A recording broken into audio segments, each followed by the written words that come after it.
US to. Dapat hindi na lang ako pumunta dito.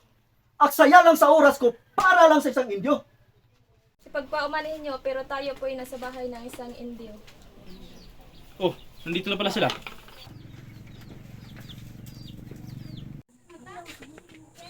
Kinararangal ko pong ipakilala sa inyo si Don Crisostomo Ibarra, anak ni Don Rafael. Siya ay nanatili sa Europa ng 7 taon. Kinalulugod ko po kayong makilala lahat. Pinabati ko po kayo sa inyong pagdating. Ako nga pala si Teniente Ibarra. Nakilala ko na ang iyong ama at masasabi ko isang marangal na Pilipino. Halina kayo at naghihintay ng pagkain sa misa.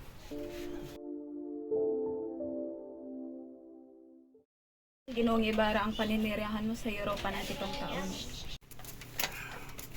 Mabuti naman, marami akong natutunang iba't ibang kultura mula sa kanila. Pero hindi pa rin maikukumpara ang sariling ating kultura. Anong sabi mo? Nagsasayang ka lang ng pira para matutunan ang mga bagay na yun. Na maski mga batang mag-aaral ay alam yun. Paumanhin po, pero ako'y may mahalagang pupuntahan. Ako'y mauuna na po sa inyong lahat. Tingnan si Maria Clara. Paparito po ako bukas. Ngunit ako ay may dadalawin na hindi pwedeng ipagpaliban.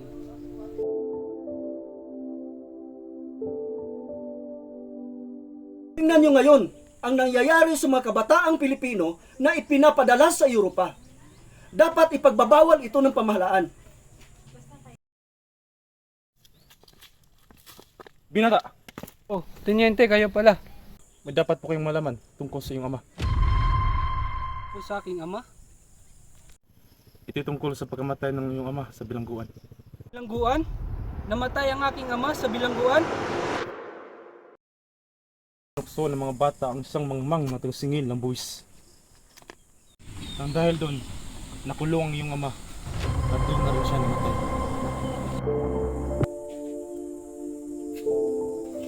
Ngayon ko lang nabatid ang kinasapitan ng aking...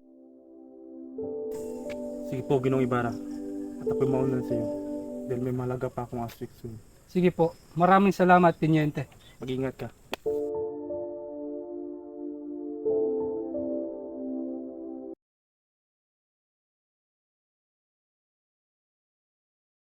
Hay nako, hanggang ngayon wala pa rin siya. Marami sigurong inasikaso.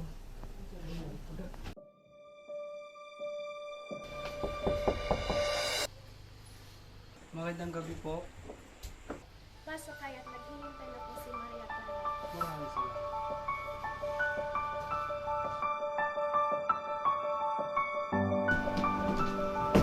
Maria Clara, Ibarra?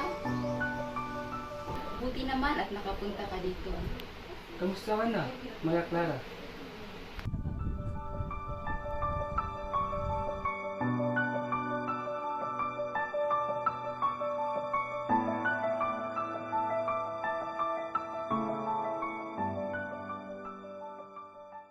Siguro hindi mo na ako naaalala sa 7 taon mong pamamalagi sa Europa. Mahal ko, kahit saan mang lugar ako mapadpad, ay lagi kitang naaalala. Ibig mo bang sabihin wala ka nakitang magandang dilag sa pinuntahan mo? Marami akong nakitang magaganda, ngunit hindi pa rin matutumbasan ang gandang kay mama. Hindi pa rin nagbabago ang gusto mo pagsasalita. Mahal ko, kailangan ko na palang pumunta sa San Diego at dahil bukas ay araw na ng mga patay at kailangan kong bisitahin ang aking yumaong ama. Nauunawaan kita. Mag-ingat ka palagi, mahal ko.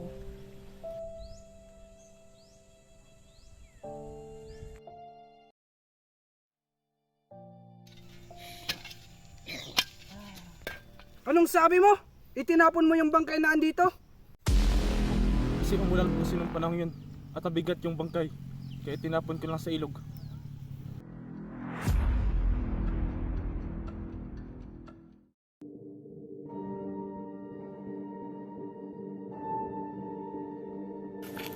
Ikaw! Ano ang ginawa mo sa aking ama? Nagkakamali ka, binata. Wala akong ginawa sa iyong ama. Kung hindi ikaw, sino? Sino ang gumawa ng ganoong bagay? Sa aking maghihinala ay kagagawan iyon ni Padre Damaso.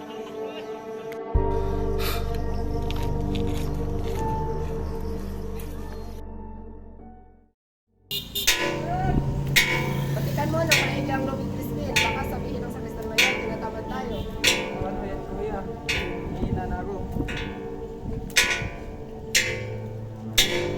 Halika, upo muna tayo.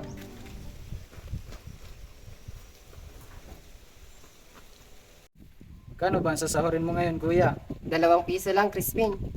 Kuya, pwede mo bang bayaran ang sinasabi nilang ninakaw ko? Naloko ka na ba? Ano ang ipagbibili natin ng pagkain nito kay inay? Hana, di ba nga sabi ni Mang Tasyo may masarap tayong hapunan?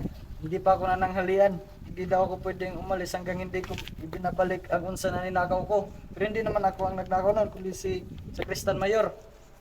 Ano? Hindi ba siya ang lagi pumupunta sa silid ng kura? Ano kamo? Hoy, Basilio! Binumultahan kita ng kalahati dahil sa hindi mo tamang pagtugtog ng kampana. At ikaw, Crispin, mananatili ka rito hanggat hindi mo binabalik ang ninakaw mo. Halika, sumunod ka sa akin. Sumunod ka. Kuya, tulungan mo ako! Ang kulit mo! Kuya!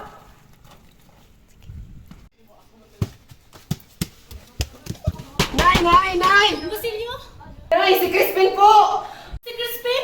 Ano nangyari sa kapatid mo? Pinuha po ng sakristan mayor si Crispin! Bakit? Sabi po kasi ng sakristan mayor na nagnakaw si Crispin sa kura. Hindi ko na po alam ngayon kung saan dinala ng sakristan mayor si Crispin. Diyos ko po, pinaratangan nila ang Crispin ko. Hayaan mo bukas. Kakausapin ko ang kura. Halika at kumain ka muna.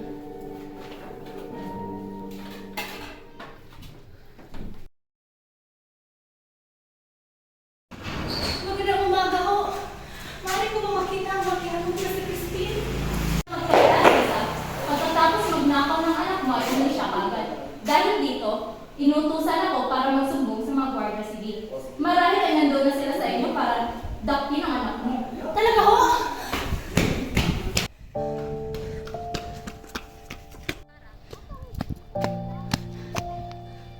Diyos ko, huwag niyo pong babayaan ng aking anak.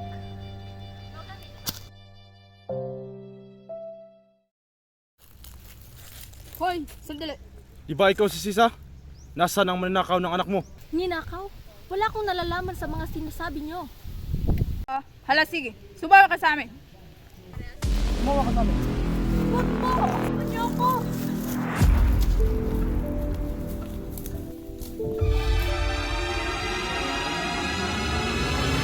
Crispin! Basilio! Mga anak! Narin ba kayo? May dugo ang damit ng Basilio ko. Dugo nga!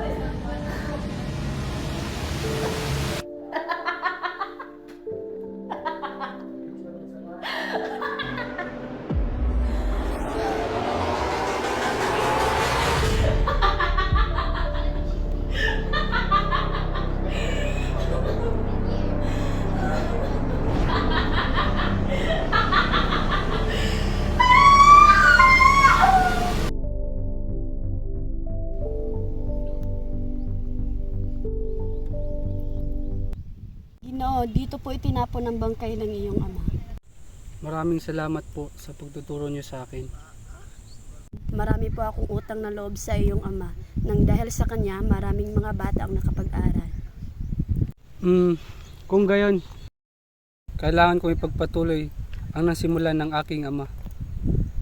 Ang ibig niyo pong sabihin ay, Magpapatay ako ng paralan upang marami pa akong batang matulungan. maraming salamat po. Ano man.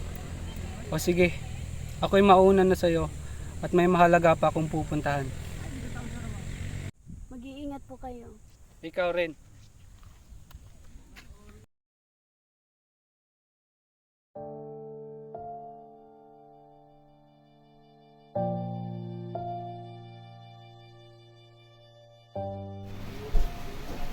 Ba't ka umiiyak, Iha? Yes. Tia Isabel, ginagawa pong iskomulgado si Ibarra at hanggang sa hindi siya inilasin nito ay pinabubalan po ako ng aking ama nang ipita sa kanila. Hindi naman namatay si Padre Damaso, kaya nakakasigurado akong patatawarin niya rin si Ibarra. Tiyang natitiyak kung may kinalaman si Padre Damaso sa ginagawang pagpapasya ng aking ama. Papa? Ang mahal kong mangyari ay nangyari na, Isabel. Anong ibig mong sabihin? Iniutos sa akin ni Padre Damaso na sirain ang kasal ni Ibarra at Maria Clara. Dahil na iyan, sabi sa akin ni Padre Damaso na may kilala siyang binatang kamag-anak at yun lang kamag-anak. Naloko ka na ba? Akala mo ba parang pagpapalit lang ng damit ang pagpapalit ng kasintahan? Bakit hindi mo kasi kausapin ang arsobispo?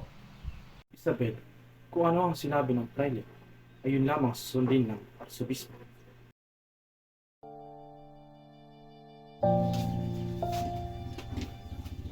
Santiago, nabalitaan kong nagkasakit raw si Maria Clara, kaya dinala ko si Dr. Espadanya. Gracias, Doña Victorina.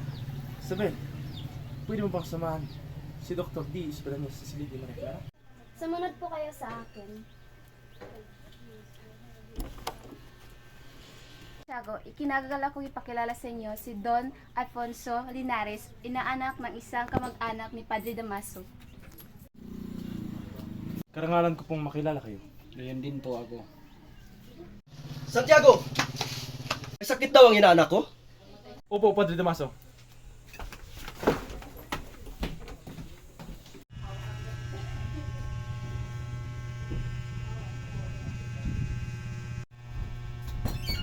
Maria Clara. Iha, maayos ka lang ba? Magpahinga ka ng maayos ha, sigurado akong gagaling ka kaagad. Magpahinga ka ng maayos ha.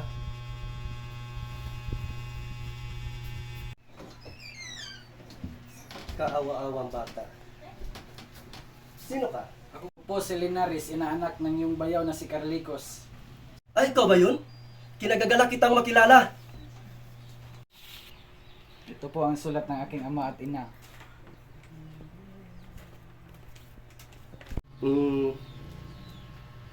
Trabaho at asawa. Kung trabaho ay madali lang. Pero ang pag-aasawa, Naman po ako nagmamadali. alam ko na. Halika, sumama ka sa akin. Isabel, ipabatid mo kay Maria Clara na may gusto akong ipakilala sa kanyang panauhin. Sige po, Padre Damaso.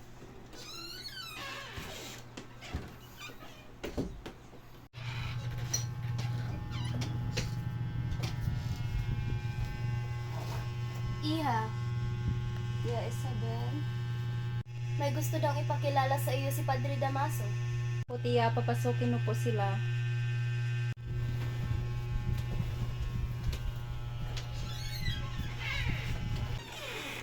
Maaari na po kayong pumasok, Padre Damaso. Kayo, sumama ka sa akin.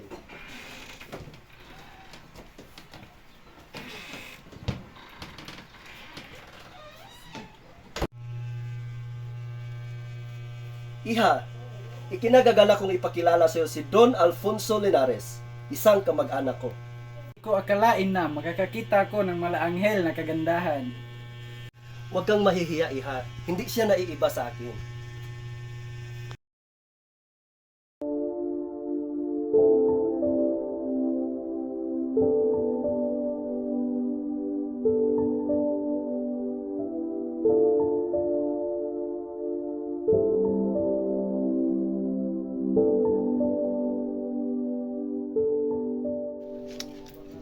Paano? Man ako ni Elias na makatakas. Mahal ko, marahil sadyang hindi tayo nauukol sa isa't isa. Naparito ako upang sabihin sa iyo na pinatawad na kita. Lumigaya ka sana. Hindi ka magsasalita kung hindi mo alam ang buong katotohanan. Natuklasan ko na aking tunay na ama ay si Padre Damaso.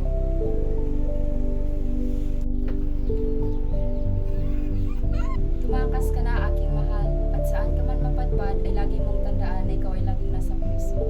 Ano na, mahal ko?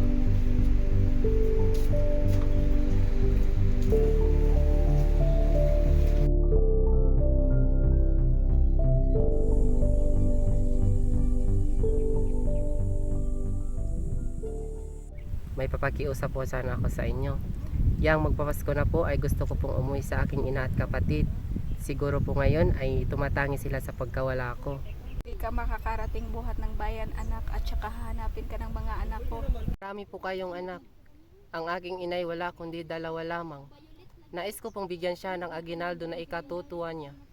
Ako po ay isang anak na nangungulila sa kanyang ina at kapatid. Sana po ay pahintulutan ninyo ako. Sa pangungusap mo ay napagtanto ko kung gaano mo kamahal ang iyong ina at kapatid. Hala, lumakad ka na at pagpalain ka sana ng Diyos.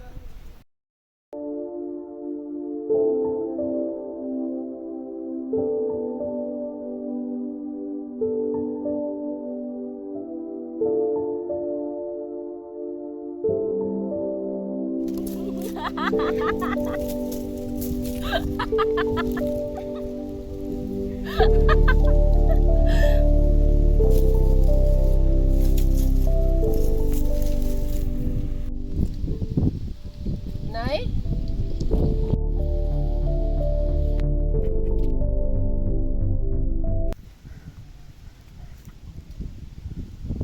Basilio, ikaw nga, anak!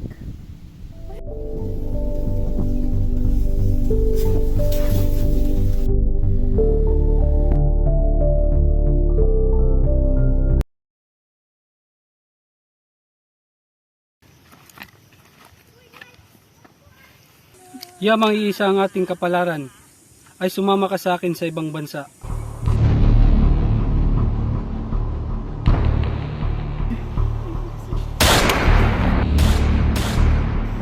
Tagpuan na tayo, magtago ka na, Ginoong Ibarra.